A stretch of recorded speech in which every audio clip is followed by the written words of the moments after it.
Bonjour, nouveau numéro de Libre-Échange sur Public Sénat, 30 minutes de conversation avec les grands acteurs de l'économie française. Votre invité aujourd'hui a le syndicalisme chevillé au corps. Il ne porte jamais, au grand jamais, de cravate, même quand il va à l'Élysée. Il aime le foot, même si certains trouvent qu'il ne joue pas assez collectif. Il pratique le franc-parler, il verrait d'un bon œil une femme lui succéder. Il a combattu dans la rue les lois El Khomri, les ordonnances Pénicaud et la réforme ferroviaire, sans pour autant les empêcher. La réforme des retraites est son dernier combat à la tête de la plus ancienne organisation syndicale de France. Bonjour Philippe Martinez. Bonjour. Merci d'être là. Merci. Secrétaire général de la CGT. Le portrait là, il vous va ou pas? Oui. Enfin, c'est rapide évidemment. Oui, puis il y a quelques trucs, jouer perso. Hein? Je joue jamais perso, moi, je joue toujours collectif. Toujours? Ouais. Numéro 10 sur le terrain, c'est vrai ça? Non, pas. Enfin, en vieillissant. Parce qu'on court moins et on reste dans le rond central. Mais j'ai joué arrière. À tous les postes? Où il manquait quelqu'un en fait. La réforme des retraites, Philippe Martinez, est-ce que c'est l'occasion pour la CGT de reprendre la main, de montrer qu'elle peut gagner des combats, puisque je l'ai dit, à la fois sur Pénicaud, les ordonnances Pénicaud, les lois El Khomri, vous n'avez pas pu inverser le cours de l'histoire. C'est pas un enjeu que pour les organisations syndicales et pour la CGT, c'est un enjeu pour les citoyens. Parce qu'un syndicat tout seul, sans adhérents, sans participation du monde du travail, enfin des citoyens en général, ça sert à rien. Donc c'est un enjeu de société, cette histoire de réforme des retraites, et c'est savoir si on passe du temps à vivre après le travail, ou si on va directement du travail au cimetière. On peut résumer ça comme ça. Hein. Ouais. Après, quand on voit ce qu'ont fait d'autres pays confrontés à cette démographie vieillissante, tous autour de nous, je ne parle pas de pays exotiques, mais de pays limitrophes, l'Espagne, l'Italie, la Belgique, l'Allemagne, tous ont reporté l'âge légal de départ à la retraite, 65, 67 ans. C'est qu'a priori, il y a une solution logique qui s'impose. Et pourquoi la France resterait à l'écart justement de cette question, de ce problème démographique, le vieillissement? Premièrement, je ne crois pas qu'on puisse comparer même les pays européens entre eux.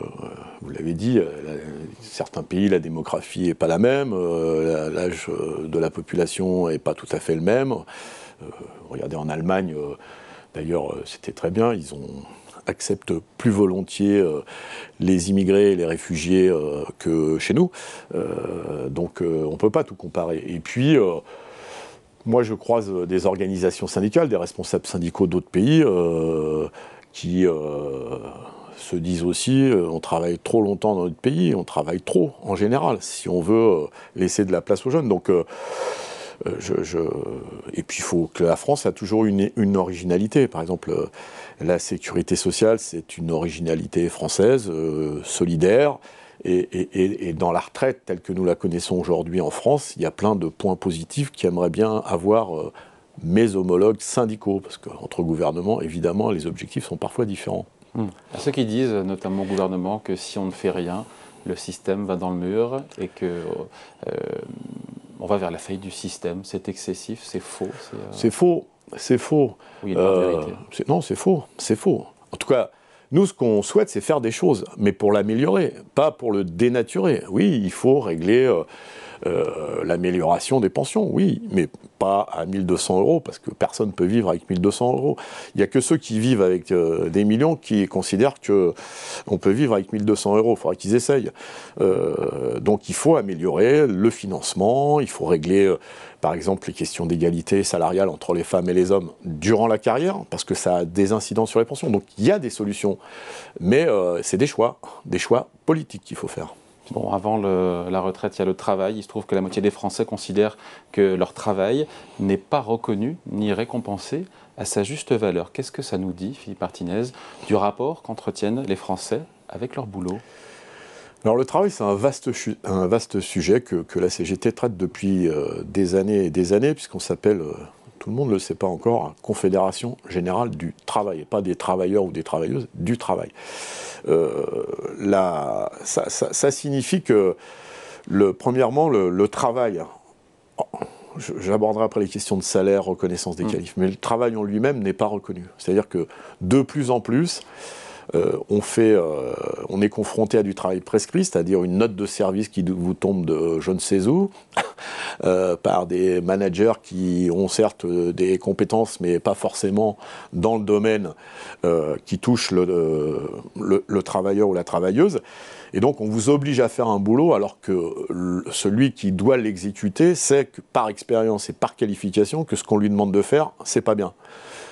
Ça pose la question donc de la démocratie, dans le sens large du terme, de comment on peut contester, ou en tout cas discuter des ordres.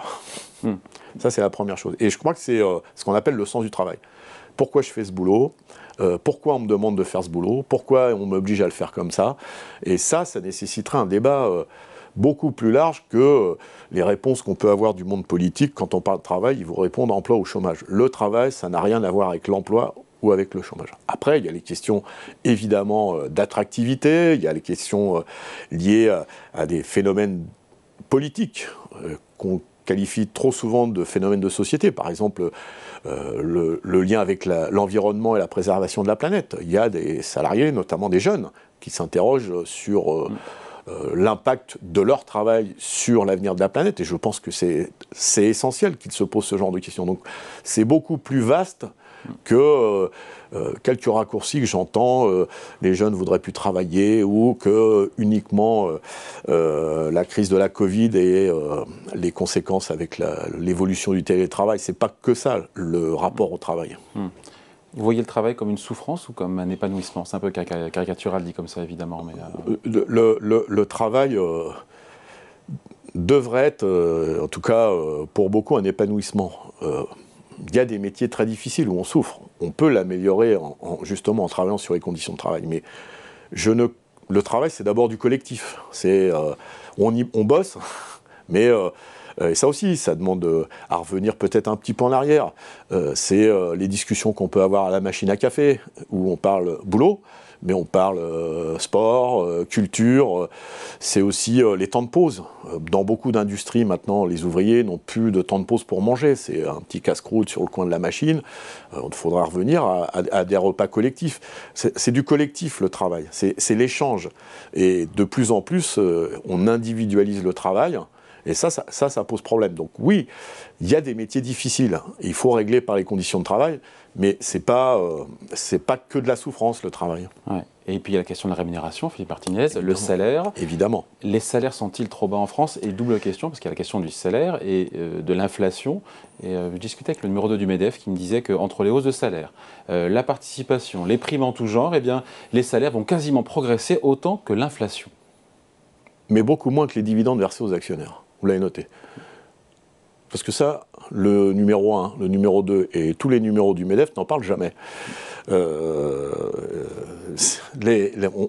dividende versé aux actionnaires vont exploser cette année. Enfin, on parle du CAC 40 ou de l'ensemble des entreprises françaises? Du CAC 40. Quand on parle des actionnaires, on sait... Vous savez qu'en France, le CAC 40 emploie 1,5 million de personnes. Oui, mais... Donc c'est quand même pas... Mais je crois que c'est... Ça ne représente pas l'ensemble de la France, oui, le CAC 40. Mais je crois que les dividendes versés aux actionnaires l'année dernière, c'est 82 milliards d'euros. C'est beaucoup.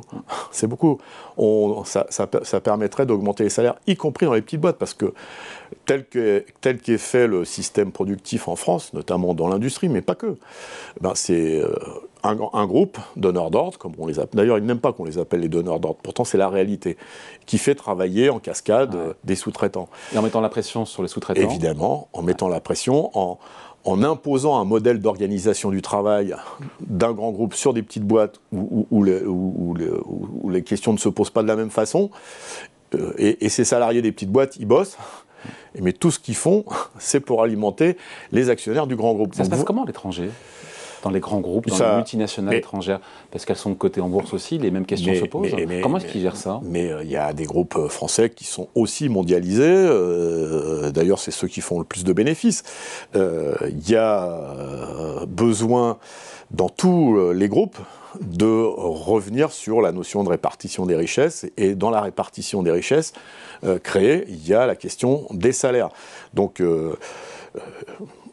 Et puis il faut partir des réalités, parce que moi j'en ai marre que des milliardaires nous fassent la leçon sur le fait que les salaires en France soient trop hauts. Enfin, ils ont qu'à passer à vivre 6 mois avec le SMIC, ceux qui se déplacent en jet, qui ont 3 châteaux, 18 résidences secondaires, et ils vivent 3 mois au SMIC. Ils vont faire leurs courses, au lieu d'envoyer des gens du personnel de maison, comme on dit, et puis ils verront ce que c'est que la vraie vie de millions de travailleurs et de travailleuses en France. Donc ce sont eux les responsables. Mais il y a des inégalités. Et tous les rapports d'ONG, d'associations, Oxfam a sorti cette semaine un rapport mondial et en France des inégalités. Les milliardaires sont de plus en plus riches et les pauvres sont de plus en plus pauvres. Donc il y a besoin d'une autre répartition des richesses dans le monde. Philippe Martinez, qu'une boîte fasse des bénéfices, ça vous choque ou c'est normal? Pas du tout, mais pas du tout. Ah. Mais pas du tout. Parce que c'est signe de bonne santé. Elle peut investir, elle peut embaucher. Oui, mais il faut qu'elle le fasse. Il faut qu'elle le fasse. Or, en général, et de plus en plus souvent, les bénéfices, ça sert à alimenter, je vous ai donné des chiffres, les dividendes versés aux actionnaires, les investissements, il y a quelques petits soucis d'investissement. Mais il faut que les salariés soient actionnaires de leur entreprise, comme ça leur reviendrait dans la poche. Oui, mais le système fait que ça donne mal à la tête d'être actionnaire de sa boîte, parce que pour toucher des dividendes, il faut négocier sa suppression d'emploi. Parce que l'évolution de la bourse, c'est beaucoup de restructuration. Regardez, à chaque fois qu'il y a un plan de restructuration, l'action fait un bond en avant important. Donc, ça donne mal à la tête d'être actionnaire de sa boîte. Il faut négocier son licenciement pour espérer voir son action augmenter. Non, il faut le revoir aussi. La mesure d'une boîte efficace, parce que moi je préfère efficace que compétitive, c'est ses investissements, l'implication de ses salariés, la participation de ses salariés dans les décisions. Ça, ce serait une vraie mesure d'efficacité d'une entreprise. La cogestion à l'allemande. Non, c'est pas la cogestion. Pas besoin de lui donner ce genre de qualificatif. On peut co-gérer en favorisant les actionnaires. Il faut qu'il y ait un réel poids des salariés, mais pas uniquement sur la stratégie de l'entreprise, y compris sur leur travail. Et je vous ai expliqué que trop souvent, le travail est subi et on n'a pas assez la main sur son travail. Vous avez la conviction que c'est dans le rapport de force, dans le bras de fer, qu'on décroche des avancées sociales en faveur des salariés? C'est pas la conviction, c'est l'expérience. Qu'est-ce que vous voulez que je vous dise? L'expérience qui forge une conviction? L'expérience, c'est voilà, on a beau le tourner dans tous les sens. Quand on veut négocier, et la dernière période le montre, on nous écoute plus ou moins poliment. Et puis à la fin, on fait ce qui était prévu avant de discuter. Donc il y a toujours une phase de négociation. Mais pourquoi, au bout de cette phase de négociation, on est toujours au même point qu'avant la phase de négociation? Quand ça ne marche pas, on ne commence pas par le rapport de force, on commence toujours par la discussion. Quand ça ne marche pas, on finit par le rapport de force. Il faut passer à autre chose. Et les syndicats, ils ont toujours le pouvoir d'influencer, d'influer sur le cours de l'histoire sociale de notre pays, ou est-ce que c'est un peu une époque révolue? Puisque je reviens à l'idée que les grèves, les mobilisations de la CGT n'ont pas empêché d'autres syndicats, les lois El Khomri, les ordonnances Pénicaud, la réforme ferroviaire. Premièrement, je le répète, les syndicats, sans syndiqués, il n'y a pas assez de syndiqués en France, et sans rapport avec le monde du travail, ça ne marche pas. Le syndicat, c'est pas une nébuleuse comme ça, ou un moustachu dans son bureau. C'est des hommes, des femmes qui discutent, qui décident, qui ont des liens avec leurs collègues et qui proposent des choses. Et puis, le monde, il a changé. Le monde, il a changé. Il y a de plus en plus de choses qui se règlent à l'entreprise, et c'est pas un bien. Parce que sur des grands sujets tels que vous les avez évoqués, les gens se disent... ça se décide au Conseil des ministres, des gens qu'on ne connaît pas, qui ne partagent pas la même vie. Mais il y a eu beaucoup de luttes en 2022, et il y en aura encore beaucoup en 2023, sur la question des salaires, par exemple, où les salariés sont mobilisés, ils ont obtenu des choses. Il n'y a pas assez de syndiqués, dites-vous, en France, c'est une réalité. Quelle part, encore une fois, de responsabilité ont les syndicats là-dessus? Et comment inverser la tendance et les choses? Ils n'ont pas... c'est pas de leur seule responsabilité, puisqu'il y a de la répression syndicale, et je pourrais vous citer des tas d'exemples où, quand on fait grève alors que c'est un droit constitutionnel, on risque de se faire licencier.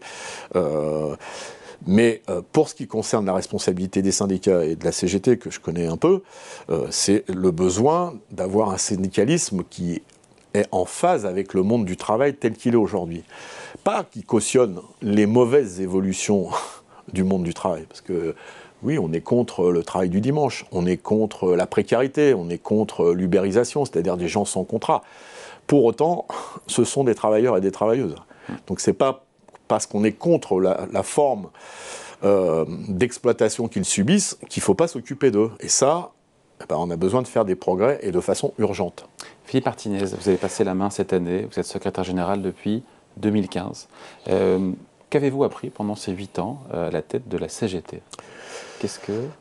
J'ai appris beaucoup de choses sur la diversité du monde du travail, parce que j'ai fait beaucoup de déplacements, je vais beaucoup dans les entreprises, dans les services, et j'ai appris beaucoup de choses sur la diversité du monde du travail, les conditions de travail, dans les hôpitaux, les EHPAD par exemple, mais dans d'autres entreprises, dans l'industrie, etc. Donc en fait, c'est les salariés que j'ai croisés qui m'ont appris beaucoup de choses.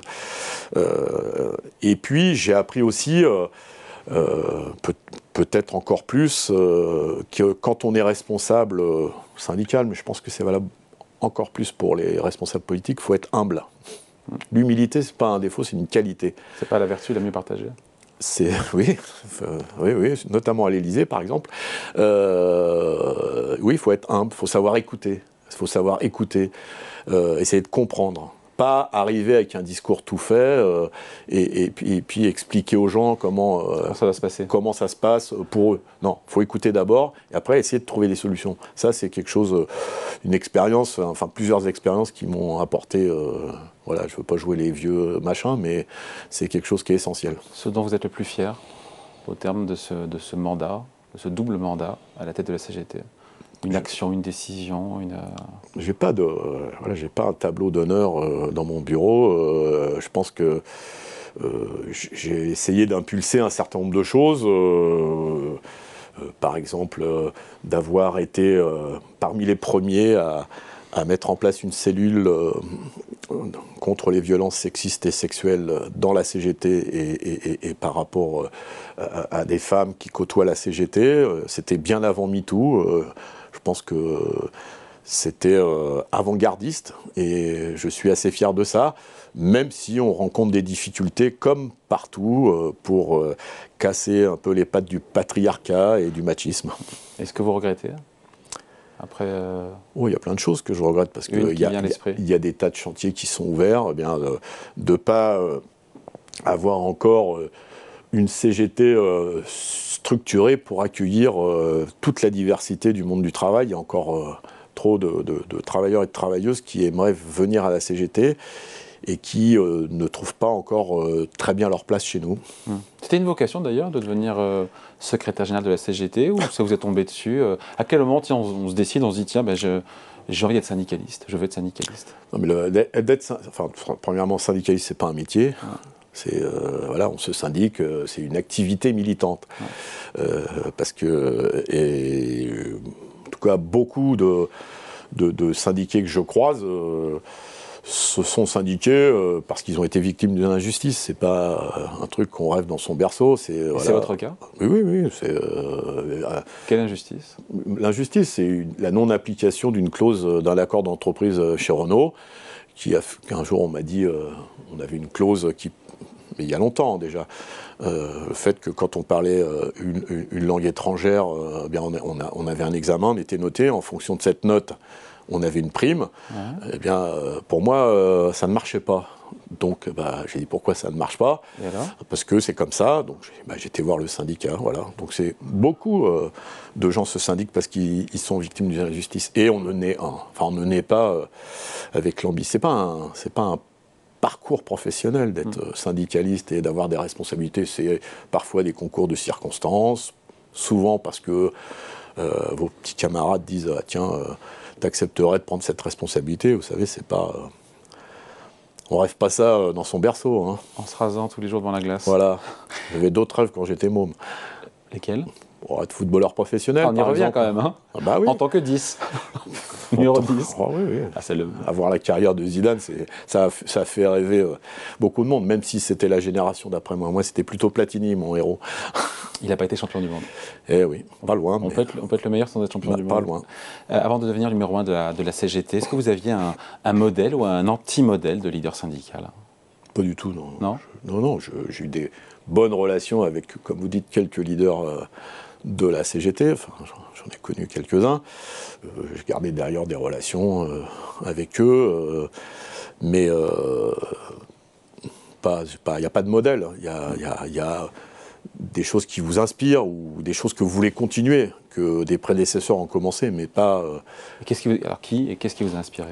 Ce qu'on fait, parce que je les ai principalement connus, Louis Vianney et Bernard Thibault, qui ont impulsé justement ce besoin d'une CGT qui est plus ouverte à la diversité du monde du travail. Je pense que ça, c'est quelque chose qui s'est construit dans le temps, mais il y a encore du boulot, comme je vous ai dit. La CGT est perçue, peut-être à tort, hein, comme le syndicat qui dit non.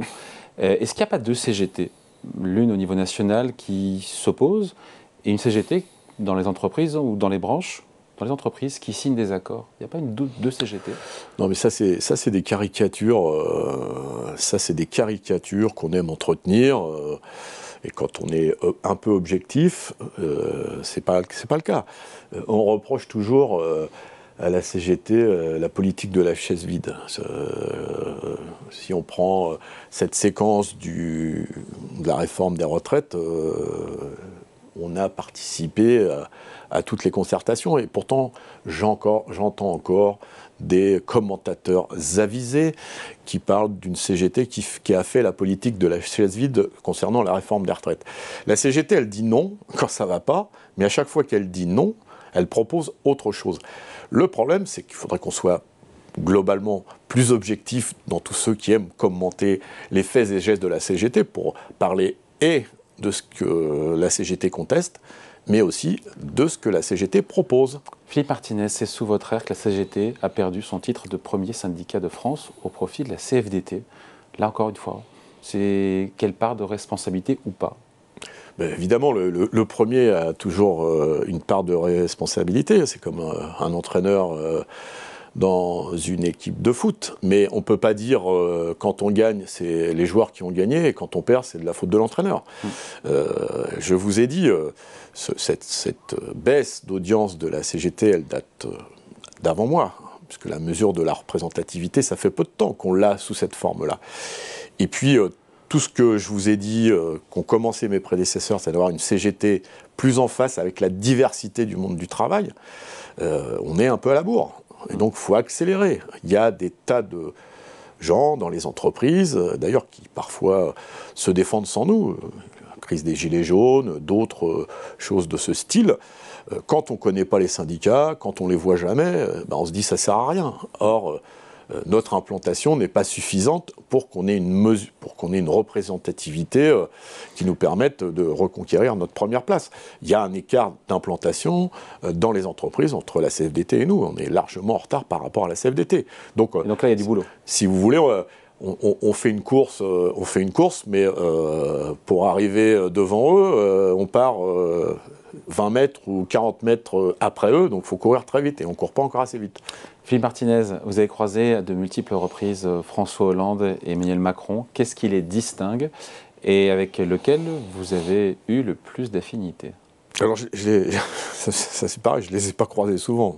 Emmanuel Macron en tête-à-tête une fois en 5 ans et demi, et François Hollande 2 fois, c'était sur une période plus courte, je l'avoue, c'était sur 2 ans. Enfin, 1 an et demi.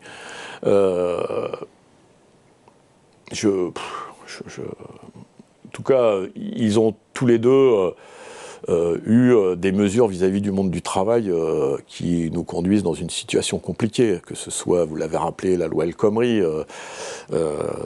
mais aussi, on en parle beaucoup dans la période, les mesures de la réforme Touraine.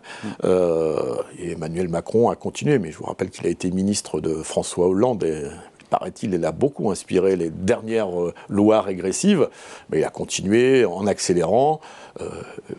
Je pense que globalement, peut-être encore plus Emmanuel Macron que François Hollande, ne connaît pas la réalité du monde du travail. Lui ne sait pas ce que c'est que la vraie vie. Et je vous l'ai dit, l'humilité, c'est pas un défaut, c'est une qualité. Et lui, il manque beaucoup d'humilité. La vraie vie va continuer pour Philippe Martinez. C'est quoi la suite? Vous aurez 62 ans cette année. D'ailleurs, pas sûr que vous puissiez prendre votre retraite si le gouvernement fait passer sa loi. D'ailleurs, c'est peut-être pour ça que vous êtes vent debout contre cette réforme. Ça n'a rien à voir, premièrement parce que... Je vous taquine. J'adore les taquins, mais je suis taquin aussi. Premièrement parce que vous auriez dû étudier cette réforme, et comme je suis né dans le premier semestre 1961, je ne suis pas concerné par cette réforme. Mais comme je suis comme les autres, vous savez qu'il y a l'âge et le nombre de trimestres. Et alors, on en est où? Eh bien, il m'en manque quelques-uns encore, donc il me reste... à peu près 1 an à bosser, donc je suis payé par mon entreprise qui est Renault. Donc vous retournez travailler chez Renault. Donc je vais retourner essayer de travailler chez Renault. Pour faire quoi? Moi j'ai des idées, mais mes idées ne correspondent pas encore tout à fait avec celles de la direction de mon entreprise, donc on va négocier. Il est bien Luca De Meo, non? Le patron de Renault. Je ne sais pas dans quel sens vous dites il est bien. Il est à l'écoute, il est humble, il a les vertus qui vous plaisent. À l'écoute de ses actionnaires, c'est un classique pour un PDG d'un grand groupe.